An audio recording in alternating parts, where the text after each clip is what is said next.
adecuada al problema que nos estamos enfrentando al respecto a pacientes que tienen cáncer, que requieren un tratamiento con medicamentos, ¿no es cierto?, que en el fondo pretenden mejorar la sobrevida de los pacientes, pero que todo se complica cuando afecta al corazón. Estos medicamentos tienen que usarse, los pacientes, eso es lo que tenemos para tratar el cáncer. ¿Qué sugiere ella como para tratar de evitar la cardiotoxicidad, o por lo menos cómo se puede realizar el seguimiento para identificarla precozmente? ¿Qué exámenes sugiere o cómo realizarías el control en estos casos?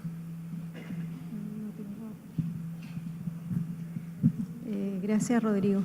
Claro, eso es tan importante, así como se ha mencionado en otras patologías, el trabajo en equipo con los oncólogos, ¿no es cierto?, con los internistas, con los cardiólogos, radioterapeutas, etcétera. Y en ese sentido hay que formar trabajos de equipo y protocolizar el manejo de estos pacientes. Es lo más importante, o sea, tener todos conductas, ¿no es cierto?, digamos, conocidas, establecidas, ¿no es cierto?, y hacer las cosas bien.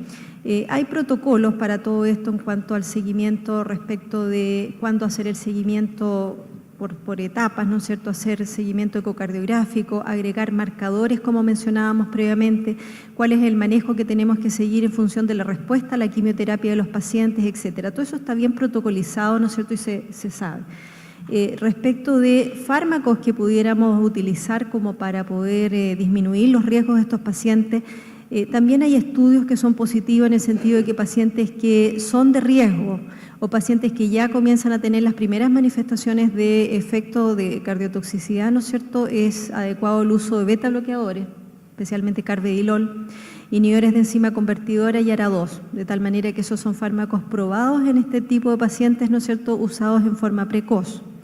En el seguimiento yo creo que insistir en que la fracción de eyección por ecocardiografía es muy tardío, de tal manera que como ecocardiografista, ¿no es cierto?, tratar de informar otras variables, otros parámetros como el seguimiento del strain, que debe estar incorporado en el seguimiento de estos pacientes, es lo mismo que el oncólogo, darle la importancia que tiene a ese parámetro y en esos pacientes estar encima. Y probablemente si los recursos son limitados en ese tipo de pacientes, ¿no es cierto?, agregar biomarcadores, agregar la medición de troponinas que tenemos disponible, de tal manera que estar siempre con una actitud muy activa en estos pacientes, especialmente en pacientes de riesgo. Insistir en que los pacientes, ¿no es cierto?, que ya tienen una carga de factores de riesgo cardiovascular, son pacientes que van a tener una mayor predisposición al daño, pacientes añosos, pacientes, ¿no es cierto?, que tienen una exposición previa a radiación, que no es lo más común, pero se puede dar. Son pacientes de los que tenemos que tener un ojo mucho más, estar mucho más encima sobre los pacientes. No sé si contesto la pregunta. Sí, yo totalmente de acuerdo. También quería preguntarle a Hugo, los biomarcadores en realidad yo creo que no los utilizamos, no les sacamos el provecho que deberíamos, digamos. En tu presentación yo creo que uno recalca la importancia, por ejemplo, del BNP en los pacientes con insuficiencia cardíaca. Entonces yo te pregunto, tú rutinariamente, además de la utilidad, ¿no es cierto?, en el servicio de urgencia para el diagnóstico diferencial de la disnea, en el paciente que se hospitaliza por insuficiencia cardíaca, ¿tú recomendarías tomarle el BNP al inicio y uno al momento del alta para estratificar el riesgo? ¿Lo harías así? ¿Lo haces habitualmente en la práctica clínica? Sí, bueno, con respecto a BNP hay mucha evidencia realmente con respecto a la utilidad. Y yo creo que la principal limitante ha sido hasta ahora un poco la disponibilidad del examen, que no está disponible en todas partes. Pero como decía, existen por lo menos dos empresas que yo conozco que tienen estos POC, Point of Care, que permiten tomar el BNP al lado del paciente. Uno le saca una muestra de sangre capilar, igual como toma la glicemia, y estos POC informan muchas veces troponina ultrasensible y BNP. Así que es un examen que está cada vez más disponible y como digo, nosotros fuimos muy vocales cuando presentamos la guía de insuficiencia cardíaca con el Ministerio, enfatizando la necesidad de permitir que cualquier centro de salud secundario o terciario disponga de toma de BNP, porque precisamente, como decía la doctora García, bueno, el ecocardiograma sigue siendo el gold standard para la evaluación del paciente con insuficiencia cardíaca, pero muchas veces el acceso al eco es lento, y uno no debe retrasar la terapia, y para eso el BNP entrega una herramienta muy útil en el diagnóstico y también en el seguimiento. Ahora, nosotros estamos tratando de protocolizar. Yo creo que acá, como dice la doctora García, es muy importante establecer protocolos para el cuidado de estos pacientes. Porque cuando uno no establece un protocolo claro, es muy fácil que se cometan errores, muchas veces omisiones involuntarias. Uno no tiene metido muchas veces en la cabeza todos los pasos que tiene que seguir. Entonces, al igual que en el paciente cardiooncológico, en la insuficiencia cardíaca deben haber protocolos, y nosotros estamos tratando de protocolizar, por lo menos en la unidad coronaria, que los pacientes que ingresan con insuficiencia cardíaca tengan una evaluación de BNP al ingreso y al alta, y no solamente de BNP, sino que, por ejemplo, nosotros estamos también incorporando las mediciones de fragilidad.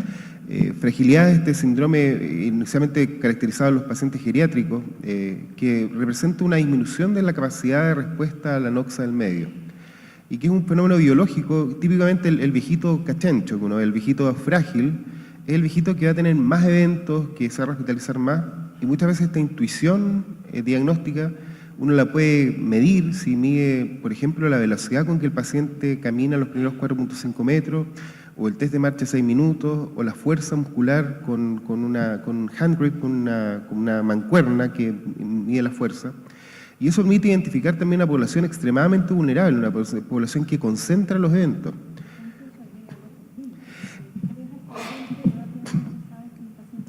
Claro, sí, no, indudablemente. O sea, yo pienso que el ojo clínico está muy bien, pero el problema es que el ojo clínico es muy difícil de estandarizar, sobre todo cuando uno está partiendo. Cuando uno está empezando, a veces cuesta mucho, que uno tiene poca confianza, muchas veces no tiene certeza de su criterio. Entonces, el normar estas cosas permite dos cosas. Permite, uno, que todos establezcamos terapias más o menos iguales, que reúnen el beneficio del paciente, y también permite investigar.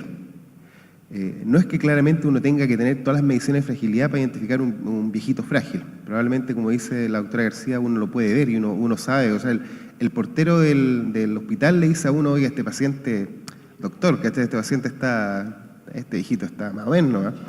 Pero esa intuición diagnóstica uno tiene que sistematizarla para poder generar evidencia.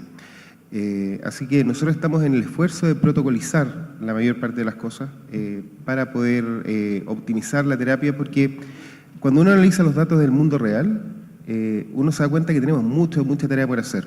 Yo creo que todos los del auditorio, por ejemplo, saben y tienen el corazón metido que la terapia de la insuficiencia cardíaca es YECA-HORA2, beta-bloqueo y espironolactona, y sin embargo un 30% de los pacientes solamente sale con esa terapia del hospital. Entonces uno dice, bueno, ¿qué es lo que está pasando? Si todos sabemos cómo tenemos que tratar al paciente, ¿por qué el paciente no sale bien tratado?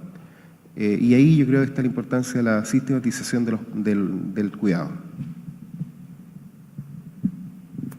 Te quería aprovechar, ya que estás acá con nosotros, muchas gracias, respecto de las limitaciones que tienen también los péptidos en algún pool de pacientes, porque, por ejemplo, típico también nos mandan mucho los cardiólogos los pacientes nefrópatas, en diálisis, sin diálisis, y también ahí es compleja la etiología y el estudio de su disnea y su insuficiencia cardíaca, y ahí tenemos los problemas con los nefrólogos, que el peso seco, que esto, que lo otro. ¿Cuáles son las limitaciones en esos pacientes? Claro, no existe ninguna solución fácil realmente. Los péptidos neurolíticos tienen indudablemente limitaciones.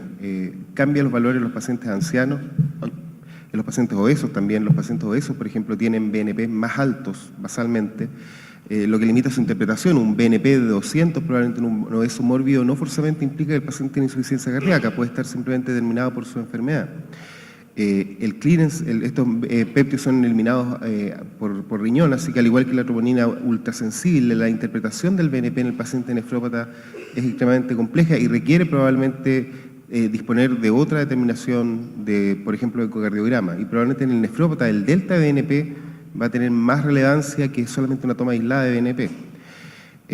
Ahora, con la aparición del Entresto, el Entresto es una mezcla de valsartán con sacubitril. El sacubitril es un inhibidor de endopeptiasas y lo que hace es elevar los niveles de BNP. Eso es beneficioso porque el BNP, acuérdense que es un natriurético, o sea, obliga a la excreción de sodio y de agua, pero claramente los pacientes con Entresto van a tener niveles de BNP muy altos. Por lo tanto, indudablemente hay una serie de considerandos al momento de interpretar un BNP. Así que la interpretación de los biomarcadores siempre se tiene que hacer en el contexto de la evaluación clínica. O sea, porque si no vamos a empezar a tratar troponinitis, y que ya estamos tratando esto, y BNPitis apenas esté disponible, que probablemente se van a tratar simplemente poniendo al paciente en un régimen con restricción de calorías. Entonces, siempre en la luz de un contexto clínico razonable. Sí, yo creo que en el fondo el valor de los biomarcadores es indudable, pero uno no tiene que olvidarse que el elemento más importante es la clínica en el fondo, y la anamnesia, el examen físico, el electrocardiograma, lo que si uno adquiere esa habilidad, obviamente que es el elemento más importante para el diagnóstico y establecer la terapia al paciente. Pero es indudable que la medicina está cambiando y que los avances van por, como les mostramos, mediciones de moléculas cada vez más específicas que nos ayuden en el diagnóstico o terapias cada vez más avanzadas. ¿Alguna otra pregunta? Bueno, muchas gracias.